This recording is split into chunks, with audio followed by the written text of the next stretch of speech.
Later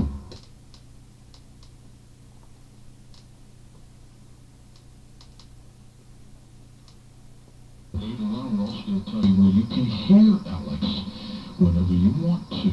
Alex, let's pick up the Bohemian Grove. So you're getting all this data about what's going on there, and you're starting to get a little scared, right? Absolutely. And, speaking of that, George, I've been sitting there with Good Morning America about to go live on television, and I wasn't one-tenth as nervous as I am being on with you because I know that this is, talk radio like your show is really the only place left where you truly have those massive audiences. Television is so broken up in little, fractured pieces. And again, it's wonderful to be here. You asked an important question early on.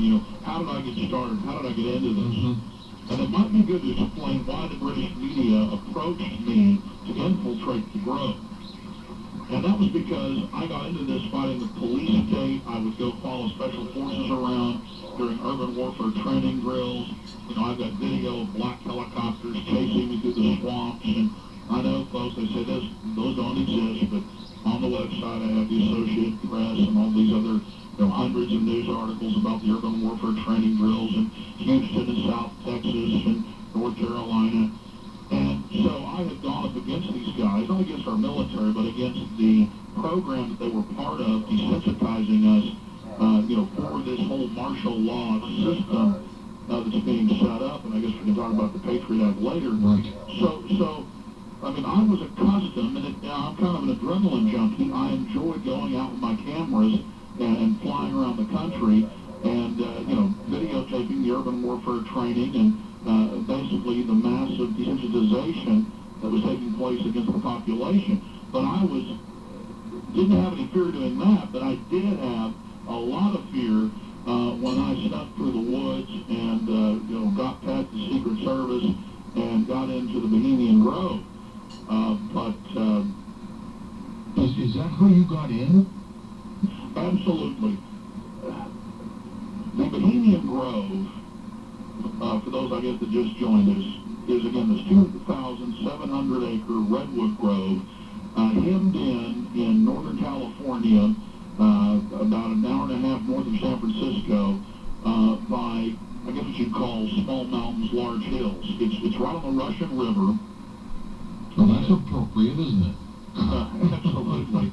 And these cliffs rise, straight up. There's only one entrance out of the small town of Monterey that's literally at the gates of the Bohemian Grove.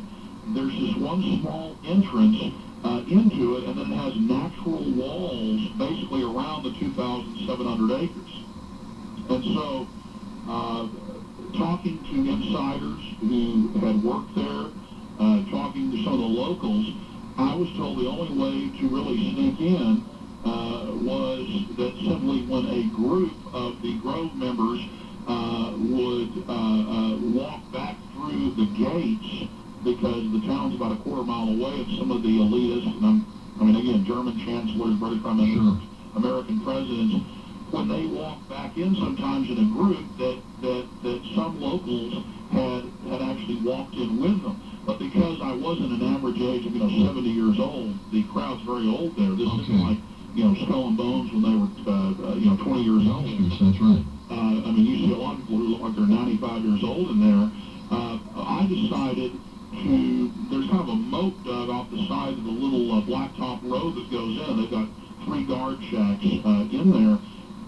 There's a little moat that then goes up into a parking area, and then even after you get in the parking area, you have to go back through another, I guess you'd say German-style guard shack in the middle of the road with the classic gates that, lower down in front of it. They've got surveillance cameras in the trees. They've got the local sheriff's department. They'll have CHIPS police out front. They don't go inside.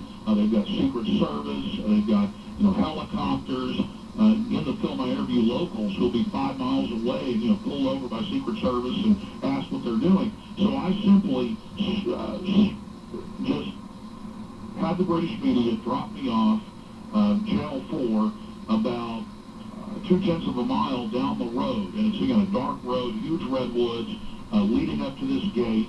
And I climbed through the barbed wire fence, down through the muck, jumping from tree stump to limbs in the mud, and thank God didn't get too muddy getting through there, so I could still blend in. Well, what'd you do about equipment? I had a small hidden camera, digital Sony camera, Okay. in a fanny pack on my side, and then it was hooked to what looked like a pager on my belt, and that's how I got the footage. Okay. And then I climbed up into the parking area, and they have these big open air, looks like 1950s trucks, but they're all done up fancy. Mm-hmm. And it was driving around picking up members of the Grove and servants and employees of it.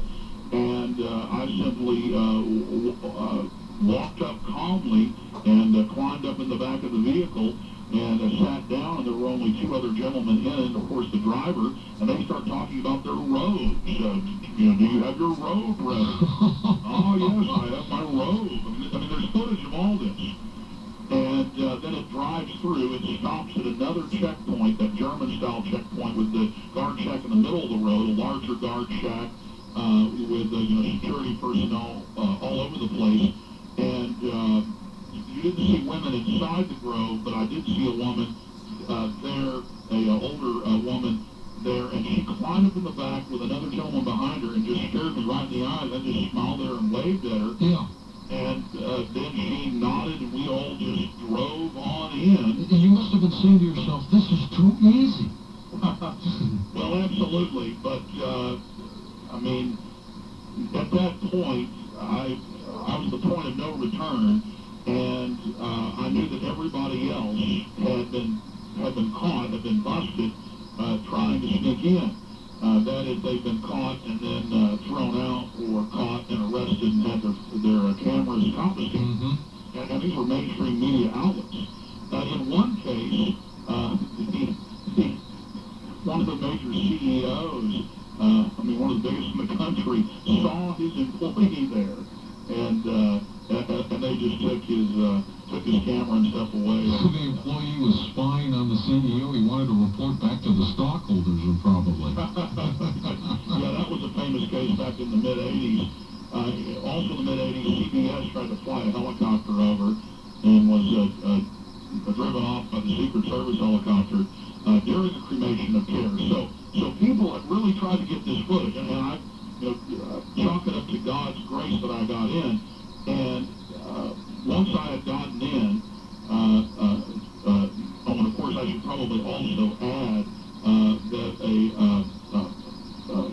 friend of mine who's done some camera work for me, though I was carrying a hidden camera, Mike Hansen also snuck in with me. There were two of us. Oh, you were going in together? Yes, we were going in together. That's the key point. See, that's the frustration here, is I know that there's just so many facets of this, George. So perhaps you should ask the questions and the different areas you'd like to know about. Okay, because what we'll do is we'll just jumpstart into different areas. You get in, I'm curious, what time of day was it? Was there a lot of sun, or were we getting close to darkness? Okay, every July 15th, there's a bunch of rituals that have been reported on, and in the mainstream media. Just, they have this ritual on that day, this other ritual on this other day. We've heard, but we can't confirm it. But the big one is July 15th. Every year they call it the cremation of care. So we knew that happened at sunset, and during the summer that's at about 9 o'clock Pacific. Okay. And so I snuck in at about 4:30, broad daylight, and which later I think was a mistake because I got questioned 3 separate times. Oh, now tell me about that. So you get off this truck. Yes. And where are you when you get off? And then I assume they start coming up to you, right? Yes, there's a blacktop road that runs down the middle of the 2,700 acres. And going up on both sides of you, and then when you get to the back of the property in front of you, are 500, 600, 700-foot sheer walls. I mean, again, it's like a castle. It's like a natural keep or defense. It's kind of like Helm's Deep from the two towers. Okay? And there's only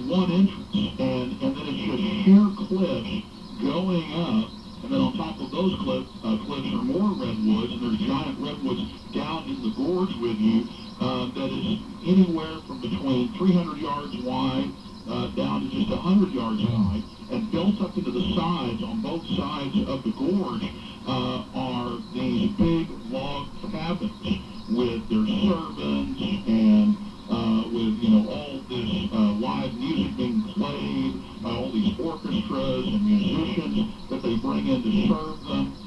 And again, this is the creme de la creme, all the big CEOs, governors, prime ministers, and I'm walking around seeing these people. So we got off the truck, and I told Mike, I said, look, we have got to get to cover. And right about that point, and of course we're just calmly talking, right about that point, a sheriff's deputy walks up and asked us if we're with the old ones. And he said 1913, and I said, oh yes, I'm with the hillbillies, because they have 100 camps, and they have names like Lost Boys, Dragon, Devil. It's just like Skull and Bones. Well, how did you know how to say I'm with the hillbillies? Well, because, again, that had been in some of the news articles, that the Bushes aren't in the top-level camp. It's also set up where you have different camps. Mandalay is the highest camp, and then down from that is the hillbillies. And I read that the Bushes and others were in a camp called the Hillbillies. And so, you know, I had a Texas accent. I said, I'm with the Hillbillies.